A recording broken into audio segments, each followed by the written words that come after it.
Hi, Dr. Makani Lew here, and I'm going to be showing you the core progression. There's 4 positions.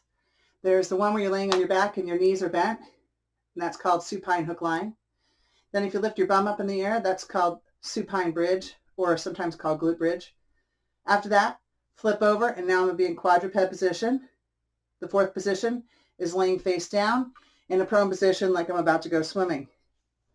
Each one of these, I'm going to be making sure I brace my core, hold a very stable center, pretend like there's a cup of coffee on my tummy or on my back, depending on which side I'm on. And I don't want to splash any liquid anywhere where I'm doing the movement. I could put a foam roll, something like this, across my low back while I'm doing these, and I could see if it tips back and forth. So you can use a cue. You can also use like a ball. Put it on your belly and try not to let it fall off. Put on your low back and try not to let it fall off. So the first position is supine hook lying. I'm going to do arms alone. Then I'm going to do legs alone. And then I'm going to alternate just like I'm crawling. Right hand goes up. Left knee goes up. So they go together as if I were crawling across the floor. Sometimes in other classes, like Pilates class, you might actually do variations of that. The thing to do for the basic core progression or reciprocating kinetic activity or reciprocating kinesthetic activity, either one works, is that you're going to be going in a cross crawl pattern that looks like this.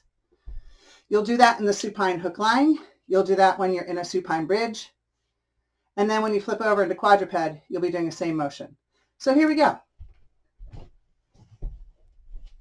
When you're laying down, find your neutral spine, arch up, flatten down. You can also put your fingers under your low back in a half hook lying position where only one leg is bent. And you can see what it feels like to have your fingers underneath like L3 area. Go to supine hook lying, come to neutral, and brace. Arms alone. Notice I keep my hands kind of bent. That's a centrated position. My elbows are slightly centrated. Or I could have my arms completely straight, and of course I'm hitting a wall here. So I think of it as like an animal upside down. Relax. Brace. This time I'm going to lift a knee up like I'm stepping, and I can do high knees or just little baby movements. What I don't want is the ball to fall off my tummy. And this is kind of hard. Probably I should have used something softer than a volleyball. Next. The reciprocating or reciprocal movement is where you're going to take your right arm up and your left hand will be by your hip and your left knee up. And I'm going to alternate back and forth. Don't try to touch the two together. They're passing each other. That's also called dying bug. This position is called dead bug. Laying on your back with your knees bent is called supine hook lying. Let's go into supine bridge. You can either keep your feet flat or dorsiflex the ankles. Dorsiflexion of the ankles is called centrated, and it's a better joint position.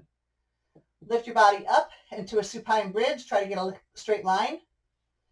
Do arms alone. Put your arms down.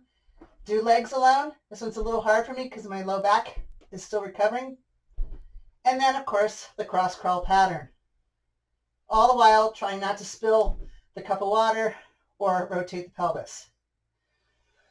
Position 3, flip over onto my tummy, well, onto my hands and knees. And find my neutral spine, sag down like a cow, or some people say it's a 2-hump camel. Go arching up like a cat, find neutral. Again, theory has it, if you do it right, you can keep the ball on your low back or the cup of water and it doesn't splash.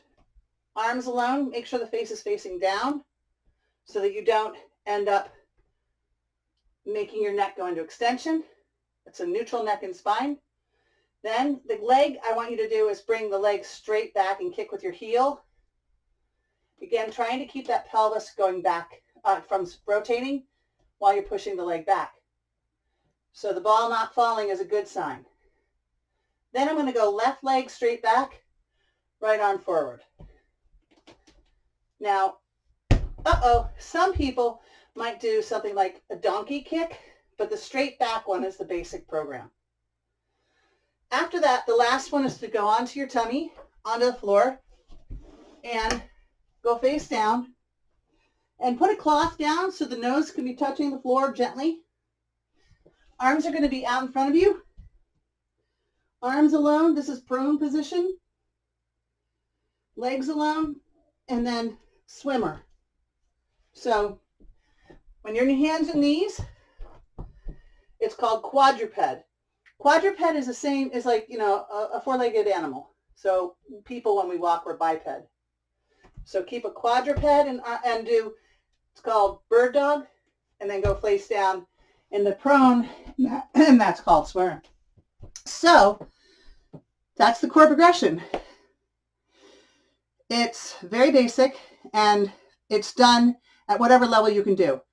So my hardest level right now is supine bridge when I lift my legs. So daily, I try to do like few legs, but I do everything else.